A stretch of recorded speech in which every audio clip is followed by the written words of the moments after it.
Austin for a little while now. What does it mean to you to get to be a part of these events and this event in particular? Like, what made it, such a good experience? This experience was pretty cool because it wasn't like the super young kids. These are high schoolers, right? So they have, matured minds and stuff like that, and they're able to think by themselves.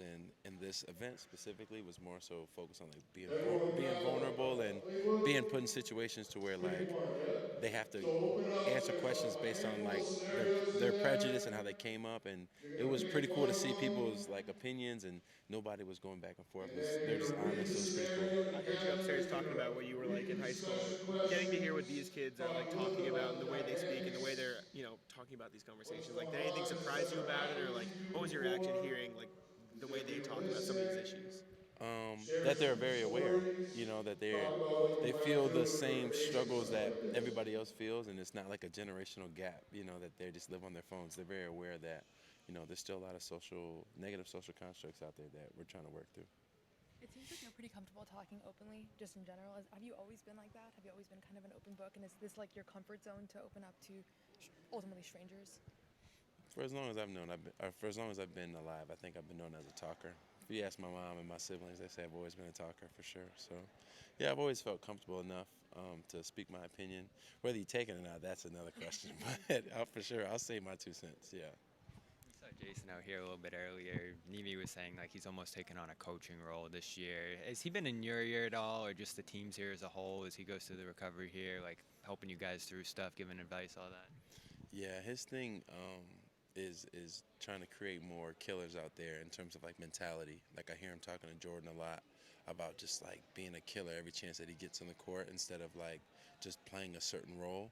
And he just knows winning basketball, knows what it takes. So he gives different gems like that throughout the game and throughout. We haven't had much practices, but throughout the games and throughout our travel and stuff like that in between to like help guys, on our journey to try to win as many games as possible. You've been blown away by his recovery as we've been just watching the videos and seeing him out there and all the stuff he's doing. I was before I knew how consistent he was working. Once I heard how consistent he was working, it was kind of like, all right, well, I can see now that it makes sense. It's kind of along the lines of the event you're doing today. You guys have a lot of new faces on the team this year, a lot of new players. What's it been like getting to know everybody, and has anything surprised you about any of the new personalities on the roster this year? It's been great getting to know everybody and getting to know like where they came from, how they got here, their careers this far, and even their goals and stuff like that and what they want to accomplish. I don't know. Everybody's just got different stories. Chris has got young kids. Josh is finally coming into his own. He's very artsy of a guy, and that's something you wouldn't know if you were just looking at him. But if you have a conversation with him, he'll show that. Me and Luke have always been like, I guess like battle partners, I guess, in college basketball, right? But at the same time, like, we're in the same high school class. We never really got a chance to like get to know one another.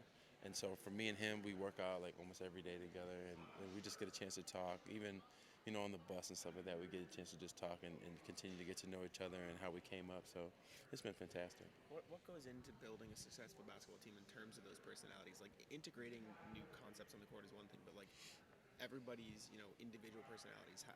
What's the process of getting all of those things to mesh into, succeeding on the court? I think it's honestly about being vulnerable. Like, I think everybody needs to speak their 2 cents so that nobody's assuming that somebody has an agenda they don't have.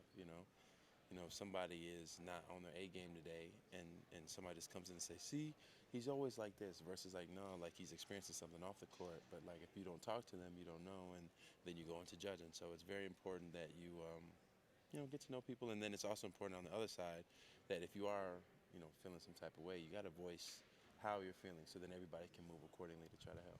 I hope you've gotten better at that throughout your career, because you've obviously been through a lot of challenges in your life, and I feel like everybody does on a team. But like, how have you kind of there's that word again, put together like that mindset on like just dealing with personal struggles, but also showing up every day and kind of doing your job? Yeah, I mean, every time I step foot on the court, I try to give my best effort. Whether that results in me having a good performance or bad is neither here nor there. But I try to put my best foot forward there. And then I think I've used basketball as like a safe haven for me to where everything that's happening off the court, I can like put it on pause for 2 hours, 3 hours, and just kind of be present and focus on this and find the joy in this. And then once it's over with, then grab my phone and start to get back into the real world and stuff like that. But I feel like I've been doing a pretty good job of it. I'm really not on social media, so that kind of helps me like be present and just enjoy the day to day. Yeah.